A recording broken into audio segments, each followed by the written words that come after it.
Test. Est-ce que ça fonctionne ou pas? Ouais? Yeah!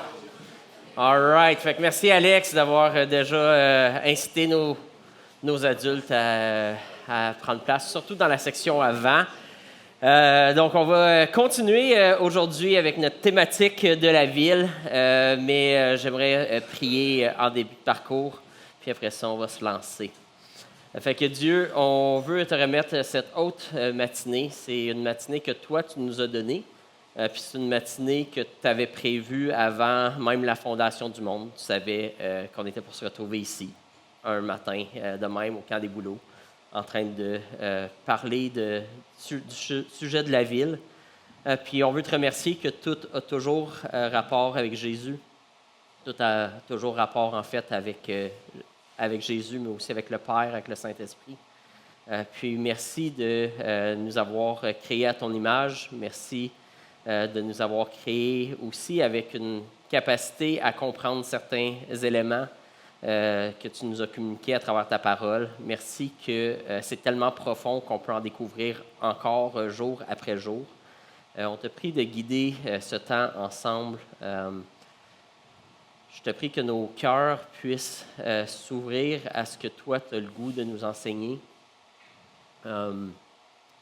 Je te prie que tu puisses aider chacun à faire le tri de ce qui vient de toi, puis qu'est-ce que c'est, les choses que toi, tu veux leur communiquer à eux, parce que beaucoup de choses sont communiquées dans ces moments-là ensemble, puis je ne voudrais pas que rien soit une distraction à ce que toi, tu veux communiquer à ton peuple. On te remet ce temps-là. Amen. Yes. Alors, depuis hier, on va recommencer avec la même question. Qui ici aime la ville? Et parce que là, on a appris que tout a toujours rapport avec Jésus, incluant la ville. Fait que c'est pour ça que je voulais reposer la question. Et puis, je vais me starter mon timer aussi. Et puis, aujourd'hui, on va voir où ce que Dieu va nous amener. On a beaucoup de pistes. Il y a beaucoup d'endroits, quand je prenais mon temps avec Dieu pour réfléchir à aujourd'hui, il y avait comme plein d'angles par lesquels on pouvait attaquer le sujet. Fait que je vais commencer à quelque part, mais peut-être qu'à un moment donné, on va se ramasser ailleurs. Mais on veut vraiment être attentif à ce que Dieu veut nous enseigner et tout. Puis, comme d'habitude, ça peut être interactif aussi et tout. Là, fait que... Donc, d'après vous, parce qu'on va regarder aujourd'hui la signification biblique de la ville. Parce que hier, je vous disais que le mot « ville » apparaît 770 fois dans la Bible, dans 47, je crois, 47, 48 livres de la Bible. Donc, ma question, c'est, selon vous, bibliquement, est-ce que la ville, c'est quelque chose de positif ou de négatif? Donc, qui pense que la ville, dans la Bible, c'est quelque chose de positif? Qui pense que c'est négatif? Qui pense que c'est neutre? Y en a-tu qui ont voté sur 2 des 3 choix? Ouais. Je vous avais pas dit qu'il y avait 3 choix, c'était pas fair. Donc, en tout cas, si vous êtes de ceux qui aimaient toujours la ville, sachez que, en tout cas, ma surprise en étudiant le sujet de la ville, c'est que, justement, je m'attendais à ce que, de façon générale, ça soit assez équilibré. Parce que même nous, c'est ça, on vient de faire un peu le sondage, puis après la moitié du monde, c'est comme « Ah ouais, ça doit être bon, la ville », puis l'autre moitié, c'est comme « Ah, ça doit être mauvais, la ville », puis après ça, tout le monde est comme « Ah, peut-être neutre ». C'est ça, donc moi, ma surprise, quand je me suis plongé dans le sujet, ça a été de découvrir à quel point la ville, c'est négatif dans la Bible. Surtout dans le début. Ça ne veut pas dire que la Bible n'a rien de bon à dire sur la ville, puis il y a clairement une cité céleste qui, elle, est bonne. Mais pas mal le reste de ce qu'on lit par rapport à la ville dans nos Bibles est très négatif. Donc, ce matin, en fait, je veux dire, là, la vidéo d'hier soir nous a mis un peu dans le beat que peut-être qu'il y a quelque chose qui tourne pas rond ou qui tourne trop vite par rapport à la ville. C'est ça. Fait qu'on on va se lancer dans le sujet de la ville, puis qu'est-ce qu'on voit dans la Bible par rapport à la ville. Pour bien comprendre un concept biblique, une des bonnes choses à faire, une des bonnes habitudes, c'est de regarder à la première occurrence, la première fois que ce mot-là ou ce concept-là apparaît. La première ville dans la Bible, est-ce que quelqu'un sait c'est qui a construit? Avant de le mettre... Ah, trop tard. Caïn! Oui! C'est correct. Merci, JF. T'es trop rapide pour... T'es plus vite que mon ombre, à moi. Fait que, selon vous, si c'est Caïn qui a construit la première ville, c'est-tu positif ou négatif? OK. Mais... donc, ce qu'on voit rapidement, c'est après que Caïn eut offert une offrande à Dieu, qui a été rejetée de Dieu, son offrande a comme été rejetée de Dieu, tandis que l'offrande de son frère Abel a été acceptée. La Bible nous dit que Caïn a été irrité de ça.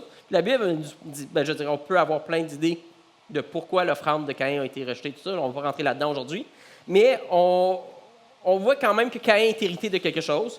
Puis voici ce qu'on lit dans Genèse 4.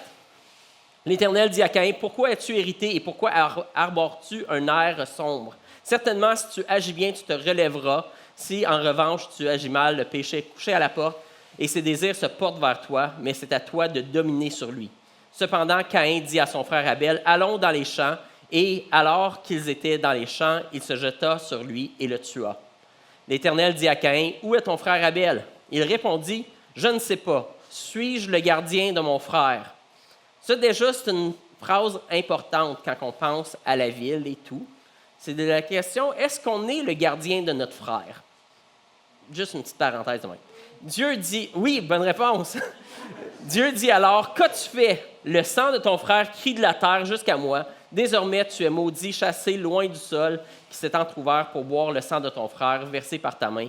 Quand tu cultiveras le sol, il ne te donnera plus toutes les ressources. Tu seras errant et vagabond sur la terre. Caïn dit à l'Éternel, « Ma peine est trop grande pour être supportée.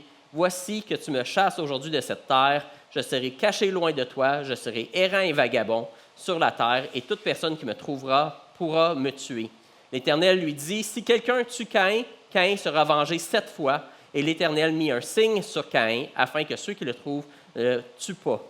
Caïn s'éloigna de l'Éternel et habita le pays de Nod, à l'est d'Éden. Caïn eut des relations conjugales avec sa femme. Elle tomba enceinte et mit au monde Enoch.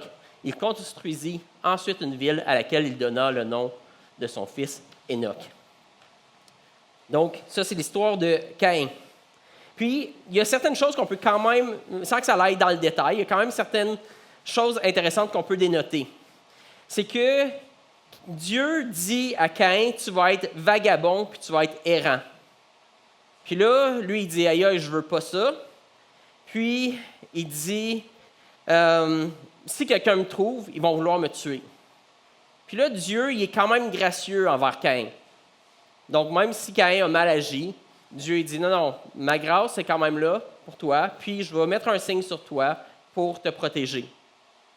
Puis, ce qu'on retrouve ensuite, c'est que Caïn se bâtit une ville. Puis, c'est intéressant parce que quand tu te fais dire tu vas être errant et vagabond sur la terre, que tu te dis non, non, c'est pas vrai, Dieu, que moi je vais être errant et vagabond.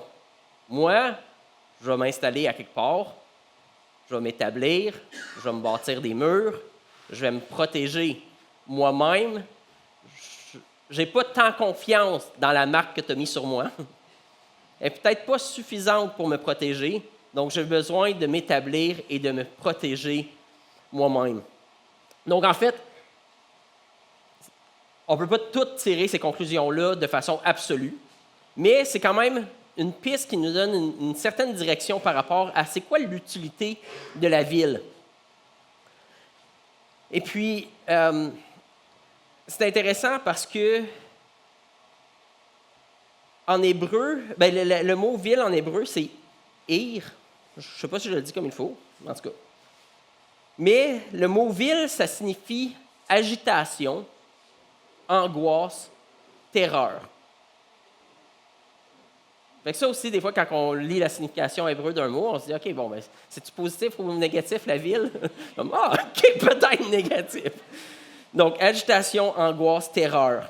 Mais ça fait aussi allusion à la protection. Fait que c'est comme un peu étrange. Puis, est-ce que quelqu'un ici, vous avez déjà été dans une ville puis tu te sentais pas en sécurité? Okay? Souvent, quand on est dans la ville, on peut aller dans des endroits où on ne se sent pas en sécurité, mais en même temps, on est là aussi à cause qu'il y a de la sécurité. Hein? On est aussi dans la ville parce qu'il y a de la sécurité, on peut avoir accès à tout. T'sais, des fois, on peut se dire, OK, bien, si je me retrouverais au milieu du parc La Vérandrie, perdu, peut-être que je ne me sentirais pas plus en sécurité. Fait qu'il y a une sécurité à se retrouver où il y a des gens, où il y a de la police, où il y a des épiceries et des choses pour que je puisse continuer à vivre. Donc, la ville, en même temps que c'est un endroit d'agitation et d'angoisse et de terreur, en même temps, c'est un endroit de protection. Puis, c'est quoi la première chose que Adam et Ève, les parents de Caïn, ont fait après avoir péché? Ils se sont cachés. Puis, qu'est-ce qu'ils se sont fabriqués? Exact. Donc, ils se sont fabriqués des vêtements parce qu'ils cherchaient à, cacher leur vulnérabilité, cherchaient à se cacher leur péché, cacher leur honte. Puis, la réalité, c'est que la ville, c'est juste ça en plus gros. Dans le sens que les feuilles qui se sont cousues, c'était leur effort humain pour couvrir leur péché, leur honte, leur vulnérabilité et se sentir un peu plus en sécurité. Puis, essentiellement, le problème, c'est que quand notre sécurité ne vient pas de Dieu, bien, tout d'un coup, on se met dans une quête à où ce que, bon, au début, je me bâtis des vêtements avec des feuilles et tout, mais là, à un moment donné, je suis comme, OK, je suis encore en danger, moi, là. Je suis encore vulnérable. Fait que là, quoi d'autre que je peux mettre autour de moi? Comment d'autre est-ce que je peux bâtir des choses qui vont me bâtir une sécurité et qui vont faire en sorte qu'enfin, je vais trouver la sécurité? Donc, ce qui est intéressant, c'est que malgré que Caïn est maintenant établi dans une ville, il est quand même condamné à être errant dans la ville. Parce que on s'établit une ville ou une protection, mais, on l'a vu hier dans la vidéo, on continue à courir vite. Parce qu'on est comme, OK, il me manque quelque chose, il faut encore que j'accumule, il faut encore que j'aille du stock autour de moi pour que je puisse enfin me sentir en sécurité. Donc, malgré qu'on s'établit dans une ville, notre cœur continue à être errant, puis à être vagabond, à chercher continuellement c'est quoi qui va en faire me satisfaire, c'est quoi qui va enfin me donner de la sécurité, etc. Donc, ça nous donne un peu une idée par rapport à la ville. La deuxième occurrence de la ville dans la Bible, c'est Nimrod. Donc, dans Genèse 10, ça va nous dire la chose suivante. Ça va dire « Cush eut aussi pour fils Nimrod, qui fut le premier homme puissant sur la terre. Il fut un puissant chasseur devant l'Éternel. » C'est pourquoi l'on dit « Comme Nimrod, puissant chasseur devant l'Éternel. » Il régna d'abord sur Babel, Érec, Akkad et Calné, dans le pays de Shinir. C'est dans ce pays-là que sortit Assur. Il construisit Ninive, Rehoboth, Ir, Calach et Rézen, entre Ninive et Calach, la grande ville. Donc, est-ce qu'il y a certaines de ces villes-là que vous reconnaissez? Oui, lesquelles? Babel, Ninive, puis les autres, hein? Parce que ça, on est intelligent quand même, puis on les a toutes déjà par cœur, puis c'est quoi ces villes-là?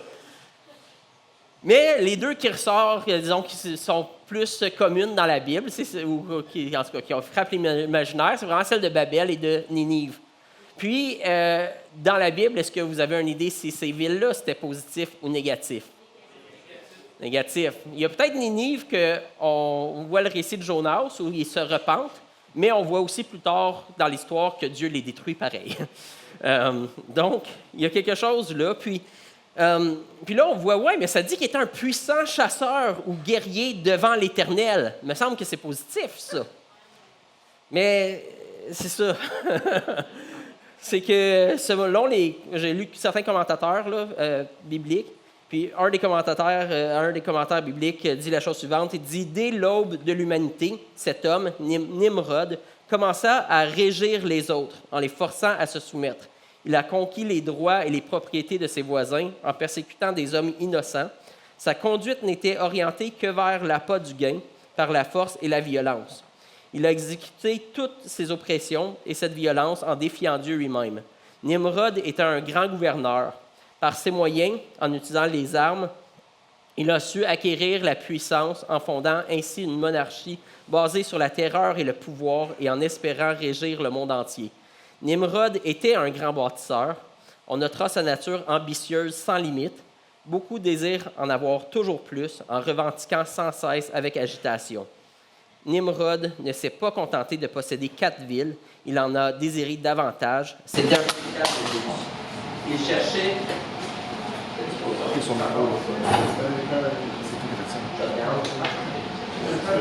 Donc, il cherchait même à tirer des bénéfices des villes qu'il ne pouvait contrôler.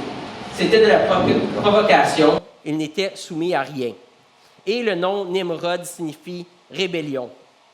Donc, quand on pense à Nimrod, puis que c'était un grand chasseur devant l'Éternel, certains commentateurs vont dire que c'est beaucoup plus que c'était un chasseur ou un guerrier qui s'opposait à l'Éternel. Donc, quand tu te présentes devant quelqu'un, pas pour te soumettre ou de dire « Wow, à cause que Dieu est en train de t'approuver », mais à cause que tu es en train de confronter l'Éternel. Puis, ce qui est intéressant, c'est que Nimrod, c'était l'un des petits-fils de Cham, qui était un des fils de Noé. Vous vous rappelez, Noé avait 3 fils.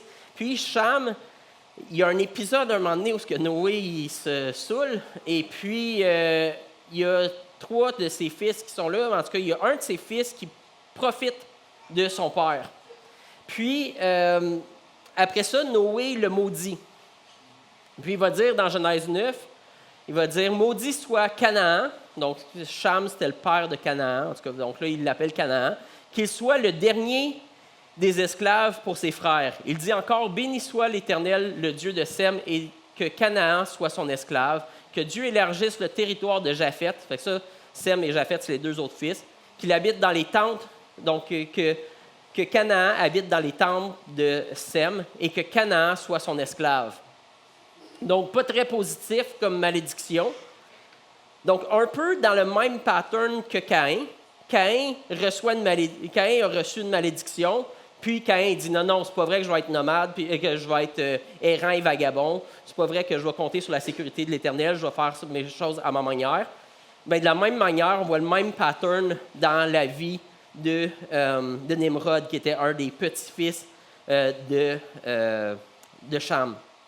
Parce que Cham se fait dire « Tes frères vont élargir leur territoire, tes frères vont devenir puissants, tu vas devenir leur esclave, toi tu vas habiter dans leur tente. » Puis Nimrod il dit « Ah ouais, c'est ça que tu penses? Regarde-moi bien aller. Je vais élargir mes territoires à moi, je vais conquérir toujours plus, je vais pas habiter dans les tentes, c'est pas moi qui vais être l'esclave, c'est moi qui va dominer qui va rendre les autres esclaves. Donc, par mon effort humain, je vais me bâtir une protection pour cacher mon péché, ma vulnérabilité et devenir puissant. Puis, c'est justement ce qui nous mène à l'histoire de Babel, qui est peut-être la première ville en importance vraiment qu'on voit et qui a été fondée par Nimrod. Donc, ça nous dit, après avoir quitté l'Est, ils trouvèrent une plaine dans le pays de Shinar, j'ai de la misère à dire ce mot-là, et ils s'y installèrent. Ils se dirent l'un à l'autre, « Allons, faisons des briques et cuisons-les au feu. » La brique leur servit de pierre et le bitume de ciment. Ils dirent encore, « Allons, construisons-nous une ville et une tour dont le sommet touche le ciel, et faisons-nous un nom afin de ne pas être dispersés sur toute la surface de la terre. » Donc, ce qu'on remarque au début, c'est qu'ils ont trouvé une nouvelle technologie. Ils ont dit, aïe, à cette heure, on sait faire de la brique. Fait que là, eux autres sont comme, on a une nouvelle technologie, on est intelligent, On sait comment faire les choses. Regarde-nous bien aller maintenant. T'sais, il dit, allons, faisons des briques. On va mener la révolution. Donc, ils bâtissent Babel avec cette tour qui, le but, c'est de toucher le ciel. Donc, l'homme rejette l'identité donnée par Dieu, veut se bâtir un nom pour lui-même, veut déclarer son indépendance face à Dieu. Donc, encore un acte de rébellion. Puis Dieu leur avait dit de se multiplier puis remplir la terre. Mais eux, ils disent, allons, bâtissons une ville pour ne pas être dispersés sur la terre. Donc, la ville est toujours représentative dans la Bible de l'être humain qui essaye de déclarer son indépendance face à Dieu. Puis, c'est intéressant parce que dans le texte, ça dit qu'après ça, Dieu est intervenu. Puis, ça nous montre que dans l'ordre créationnel, Dieu a quand même donné beaucoup de pouvoir à l'être humain. Puis, il l'a établi chef sur la création. Puis, ce qu'on voit dans le récit de Babel, c'est que sans l'intervention de Dieu, il n'y a rien qui peut empêcher l'homme de bâtir son orgueil jusqu'au ciel. Puis d'écraser tout sur son passage. Dans le fond, puis c'est pour ça qu'on voit les villes juste devenir de plus en plus frénétiques, le plus qu'ils grossissent, le plus que ça devient un monstre, le plus que c'est difficile de l'arrêter. Comme qui pourrait l'arrêter? Si ce n'est pas l'intervention divine.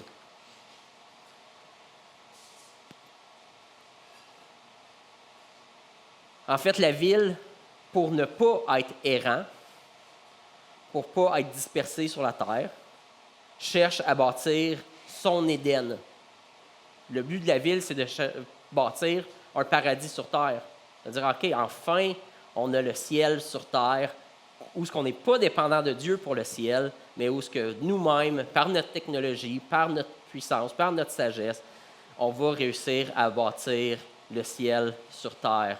Puis on n'aura plus Dieu dans les jambes. On va s'être bâti une ville à notre nom. Puis la réalité, c'est que la ville, c'est vraiment un phénomène bizarre, la ville, parce qu'on peut dire que certaines choses sont neutres, dans le sens qu'on peut dire, OK, si j'ai un marteau, je peux l'utiliser pour faire du bien ou pour faire du mal. Puis d'une certaine façon, ça peut être vrai par rapport à la ville, mais la ville exige qu'elle grossisse et qu'elle devienne plus sécure et qu'elle devienne mieux renée et qu'il y a comme une exigence qui est imposée sur la ville à cause de l'esprit à la base de c'était quoi la ville. Donc, la ville va toujours chercher à être de plus en plus riche, de plus en plus prospère, de plus en plus protégée, de plus en plus sécuritaire. Puis il n'y aura pas de fin à cette quête-là. Puis la machine de la ville, elle ne va pas t'attendre. Parce que la réalité, c'est que nous tous, on fait partie de la ville, puis la ville, elle n'existe pas sans qu'on prenne part à la ville. Ça prend plein d'êtres humains qui font plein de choses différentes pour contribuer à cette ville-là. Mais on est en même temps esclave de la ville. Comme qui ici, je veux dire, il y en a peut-être ici qui pourraient dire, moi, je pourrais facilement sortir de la ville et continuer à vivre très bien et tout ça. Peut-être à cause que la ville m'a déjà enrichi dans le passé, ou la société, ou peu importe. Donc maintenant, j'ai peut-être assez d'avoir pour me créer un semblant que j'ai plus besoin de la ville. Mais en tout cas, grosse question, on ne va pas rentrer là. Mais une fois que tu es dans la machine de la ville, puis que tu as des paiements de maison, puis tu as des paiements de char, puis tu as des paiements de... Puis là, il y a tes voisins que là, justement, leurs enfants, ils inscrivent leurs enfants dans des cours. Puis là, toi, tu dis, OK, il faut que j'inscrive mes enfants dans les cours. Puis là, il faut que je sois aussi performant que l'autre. Puis là, les paiements augmentent, puis tout ça. Puis là, tu te ramasses quand même à être esclave de tout ça. Puis là, tu dis, OK, il faut que je travaille plus, il faut que je sois plus performant, parce que sinon, je vais me faire mettre dehors, ou peu importe. Puis là, ou je vais me faire remplacer par la machine. Et puis, tout ça, fait que là, on continue dans cette participation-là à la ville, en étant esclave, de ne plus pouvoir réellement se sortir de cette grosse machine-là. Puis le jour où tu arrêtes d'être productif, puis que tu fais un épuisement, puis si tu n'as pas d'assurance, puis que tu n'es plus capable de payer, la ville, elle s'en fout. Comme elle va juste t'écraser, elle va te mettre dehors, puis elle va te remplacer. Donc, on dévoue notre vie à l'adoration de la ville, et la ville n'a aucun amour pour nous, aucune grâce pour nous. Donc, la ville, c'est en fait le contraire de la communauté de Dieu.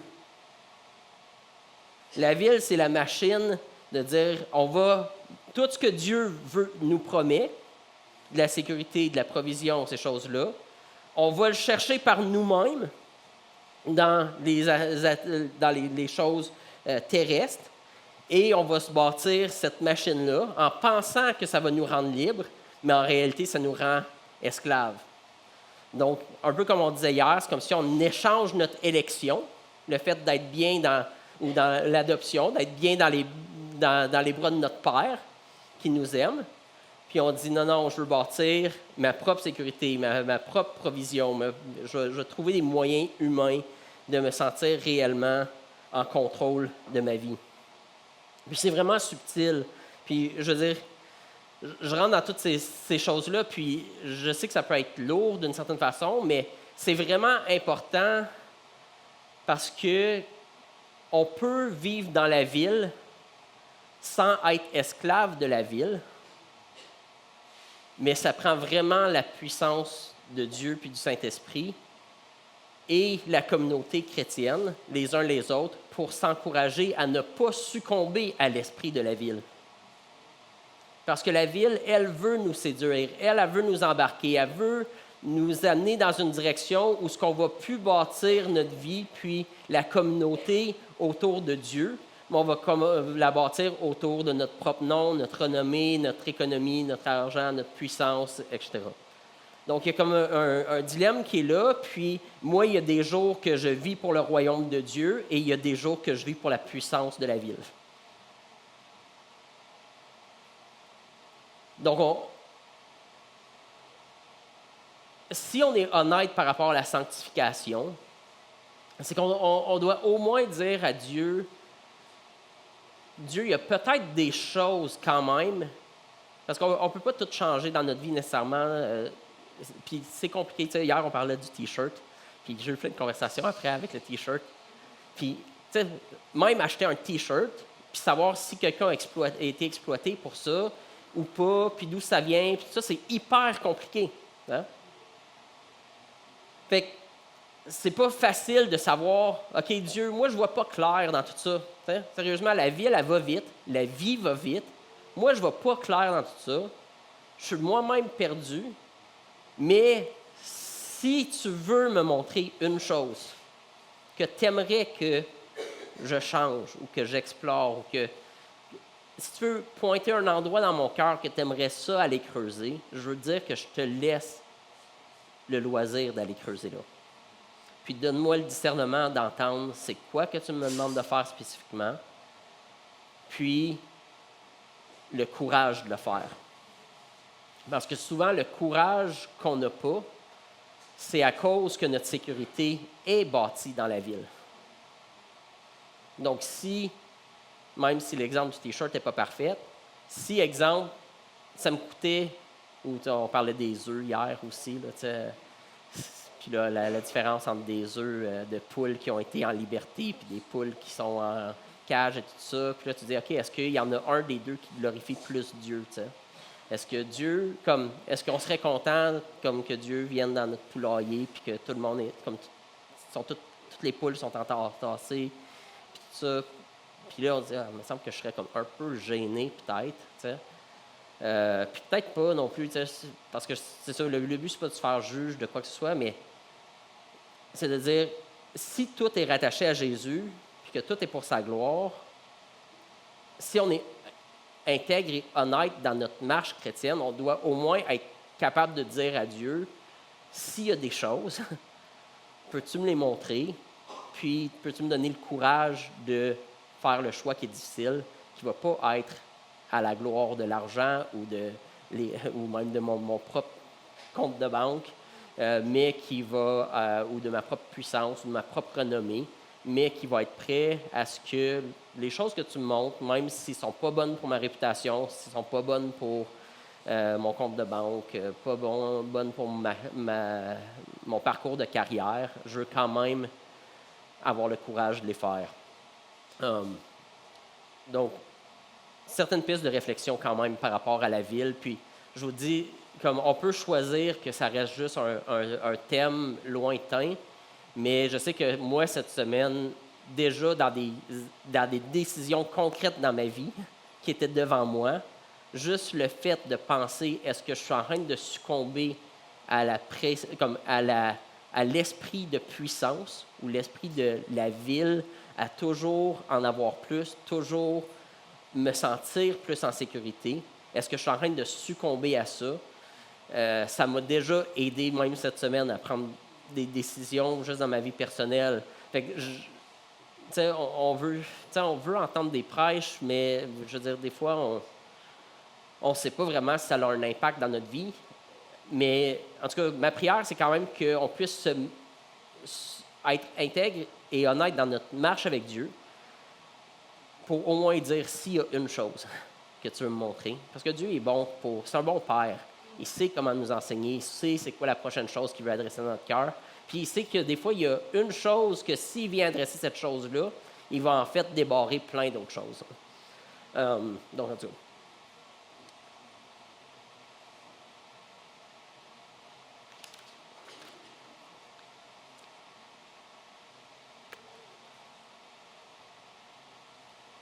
On ne va pas rentrer dans tous les autres textes que j'ai sortis. Mais après ça, on a Sodome.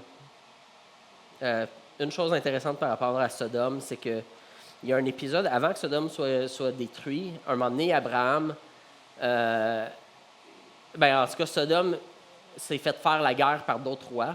Puis là, ils ont capturé tout le monde, puis ils ont pris toutes les richesses et tout, incluant Lot, le neveu d'Abraham. Puis là, Abraham décide d'aller à leur rescousse. Puis, ils vont les sauver et tout ça. Puis, je vais essayer de trouver le passage. Je ne sais pas si je l'ai sorti. Ouais, slide 9. Je ne sais pas si c'était la prochaine ou pas, là. Yes. Donc, le roi de Sodome dit à Abraham, « Donne-moi les personnes et prends pour toi les richesses. » Fait que Abraham vient de sauver plein de gens et plein de richesses. Puis, le roi de Sodome, il dit quand même, « OK, laisse-nous au moins les gens, puis pour te récompenser, prends les richesses. » Abraham répondit au roi de Sodome, « Je le jure, la main levée vers l'Éternel, le Dieu très haut, le maître du ciel et de la terre, je ne prendrai rien de tout ce qui t'appartient, pas même un fil ni un cordon de sandales, afin que tu ne puisses pas dire, c'est moi qui ai enrichi Abraham. » Puis, le prochain verset nous dit au chapitre 15, « Après ces événements, la parole de l'Éternel fut adressée à Abraham dans une vision. Il dit, « Abraham, n'aie pas peur, je suis ton bouclier et ta récompense sera très grande. » Donc, Abraham, même quand il est... Je veux dire, ça devait être tentant quand même. Tu viens d'aller travailler fort à sauver des gens. Tu leur as apporté beaucoup de valeur à leur vie en ramenant tout le monde à la maison. Puis, ils disent, « Prends toutes les richesses. » Comme, peut-être. Je veux dire, puis, est-ce que ce serait si désobéissant? Je veux dire, si quelqu'un te les donne, je veux dire, tu n'es pas en train de leur arracher, tu n'es pas en train de l'exploiter ou quoi que ce soit. Mais Abraham, on voit clairement de sa disposition, c'est de dire, non, moi, je touche à rien d'ici. Je veux rien savoir de la puissance de la ville. Ça ressemble ça quand Satan a tenté Jésus, il a fait voir tout le royaume. Oui, c'est vrai, ça ressemble à la tentation que Satan a faite envers Jésus. Il dirait, hey, check tous les royaumes. Si seulement, puis je vais te donner tous les royaumes de la terre. Mais c'est ça, fait que là, il se fait offrir toutes les richesses. Et Abraham, il dit, non, il dit, je veux même pas un cordon de sandales. Là. Tu comprends pas. Puis, tout de suite après, Dieu lui dit, n'aie pas peur. Puis pourtant, je disais, il n'y a pas à avoir peur, il vient juste de montrer qu'il est plus fort que plein de rois. Il vient de conquérir, je veux dire, dans le sens d'aller sauver tous ces gens-là. Mais Dieu, il dit, n'aie pas peur, je suis ton bouclier et ta récompense sera grande. Fait qu'on voit vraiment la disposition du cœur de celui qui a la foi. C'est de dire, moi, je ne poursuis pas la puissance de la ville, les richesses de la ville. Ce que je poursuis, c'est la promesse de Dieu. C'est sa parole, c'est le fait que lui me rassure, que lui va être ma sécurité, lui va être mon bouclier, lui va être ma récompense. Mais c'est difficile de vivre dans la ville, dans cet état-là. Je ne sais pas si vous vous rappelez, dans l'épisode justement de Sodome, je pense après ça, on va aller peut-être slide 36, s'il te plaît, JF.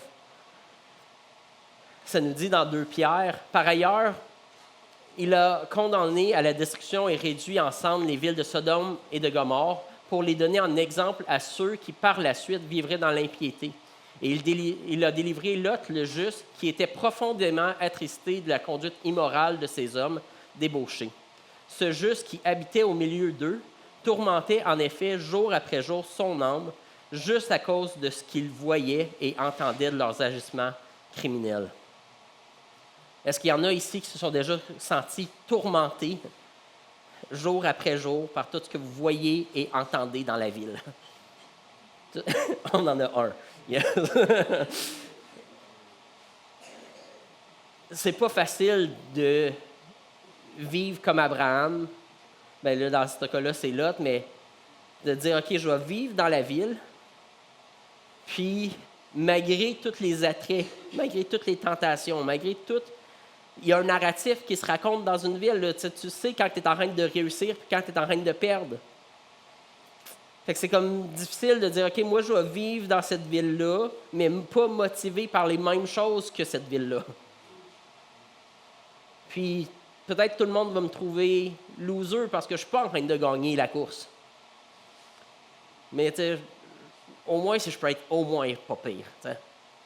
Fait qu'on est tenté continuellement à succomber. Puis, il y a un passage que je partageais avec un groupe cette semaine qui est le roi Osias. Ça, c'est à la slide 37. Osias avait 16 ans lorsqu'il devint roi et il régna 52 ans à Jérusalem.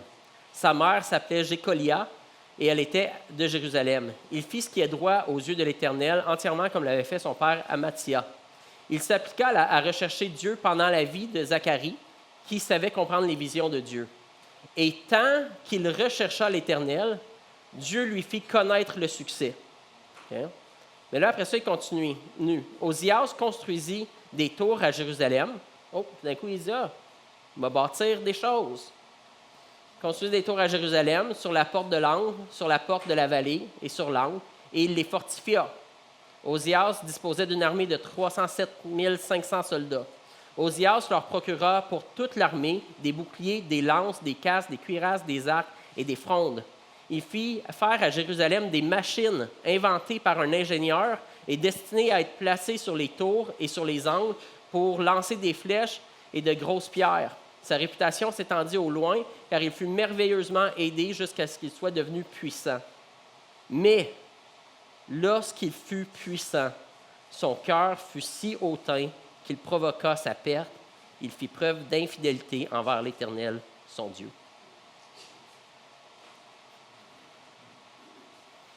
Donc Dieu, on veut te prier ce matin de nous protéger de nos propres cœurs.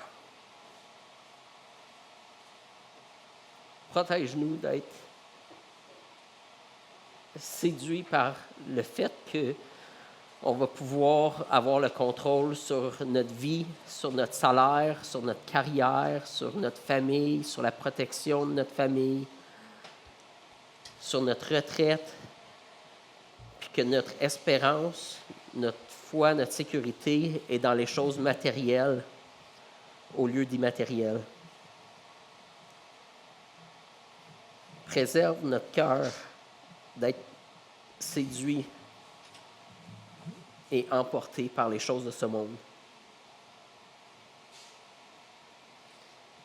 On a réellement besoin de toi. Amen.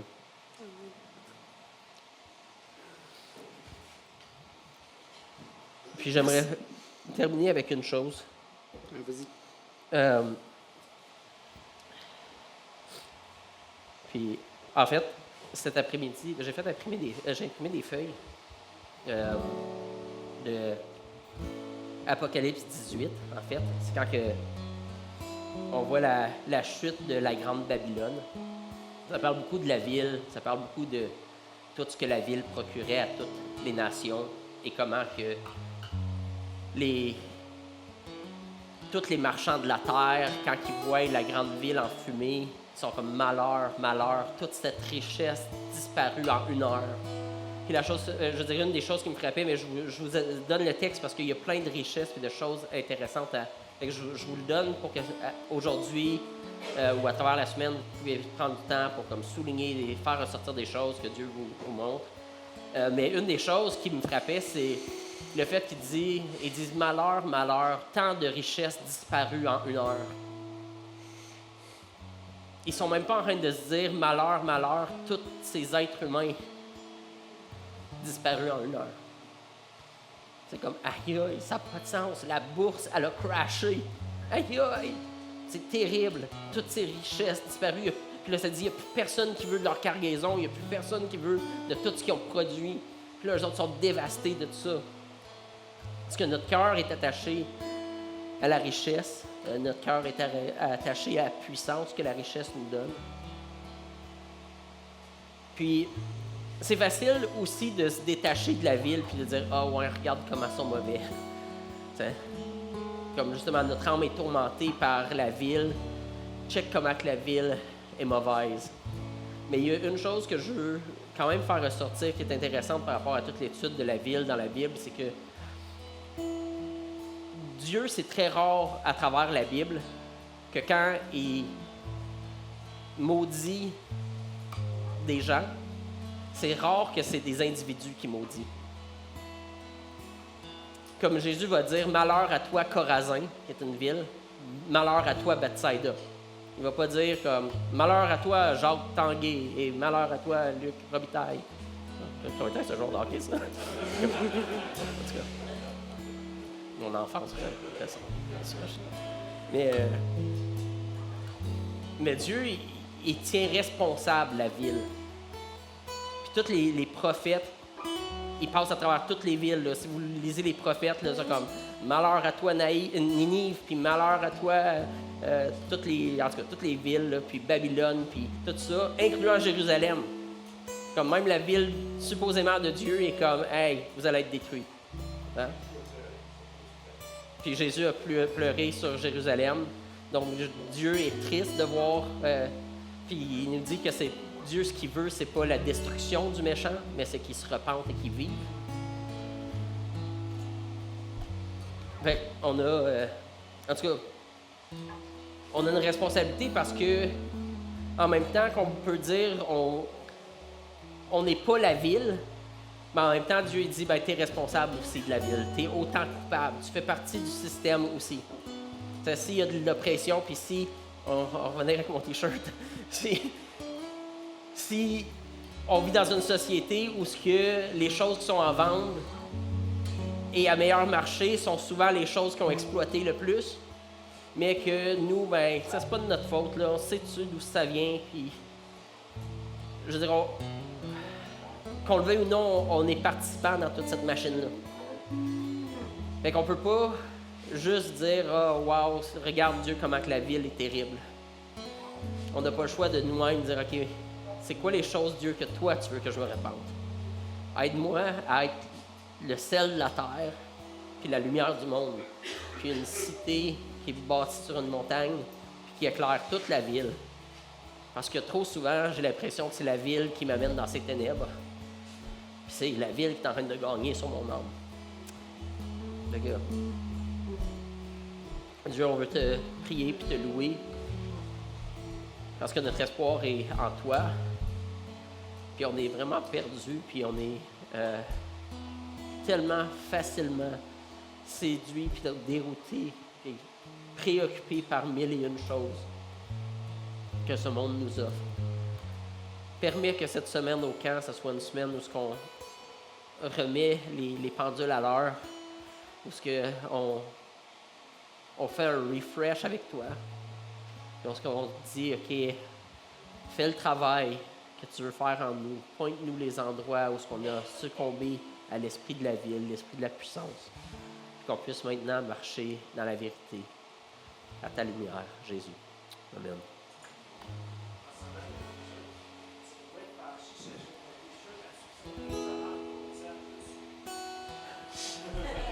S'il va être fâché si tu achètes un T-shirt à 75$ avec mon visage dessus. J'ai vu que ça a fait les manchettes. Mais c'est des conversations que ça vaut la peine d'avoir. Hier, on a eu des conversations avec quelques amis sur tout ça. C'est des... il faut absolument qu'on résiste l'idée de commencer à se juger les uns les autres. Puis aussi de devenir esclave de... Là, tout d'un coup...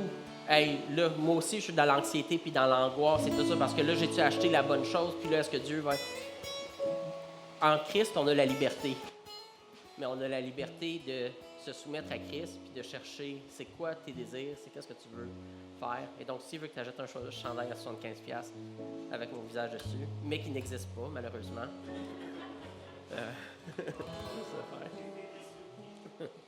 Puis, je vais tout de suite passer des feuilles comme ça. Vous pouvez vous en prendre des copies.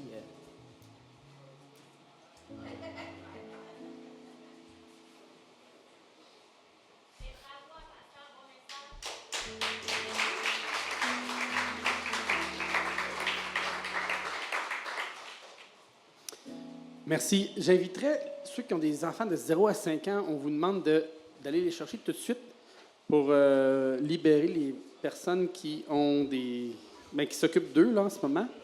Puis le reste d'entre nous, on peut se lever pour chanter ensemble un chant qui nous rappelle que la vie n'est pas en nous-mêmes, mais elle vient de Dieu. Elle a sa source et son origine en Dieu. C'est un chant qui s'intitule « Tu me donnes la vie ». Peut-être pas beaucoup d'entre vous le connaissez de La Chapelle Musique, mais très facile à apprendre. 1, 2...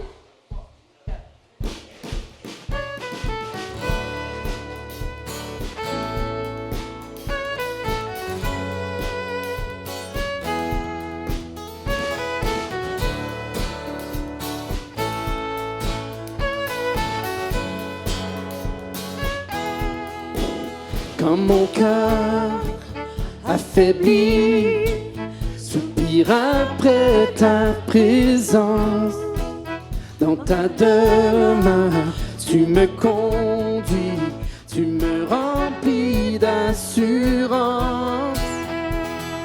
Tu es vivant à jamais. Ton amour est sans fin. Oh Dieu rédempteur, tu me relèves et me restaures. Oh Dieu rédempteur, sur toi je fonde mon espoir. Tu me donnes la vie.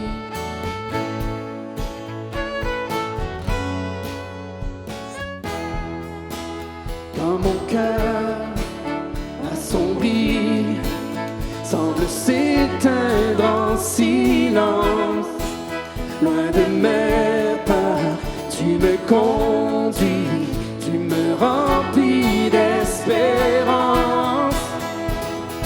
Tu es vivant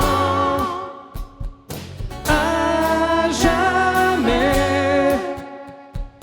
Ton amour est sans fin.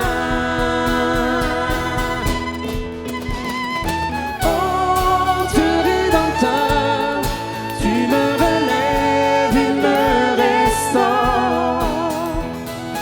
Oh Dieu rédempteur, sur toi je fonde mon espoir. Tu me donnes la vie.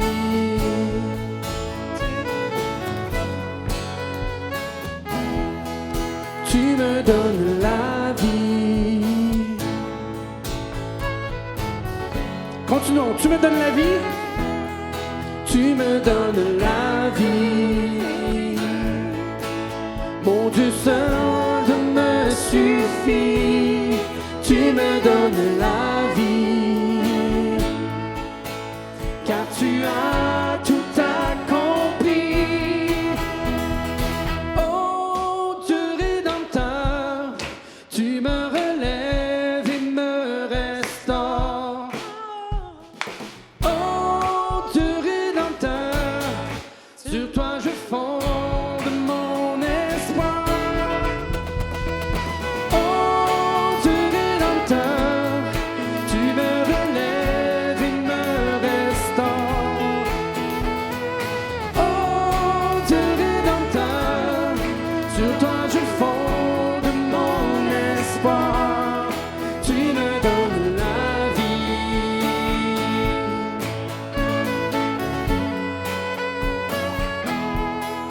Tu me donnes la vie. Oh. Une autre fois. Tu me donnes la vie. Jésus. Tu me donnes la vie.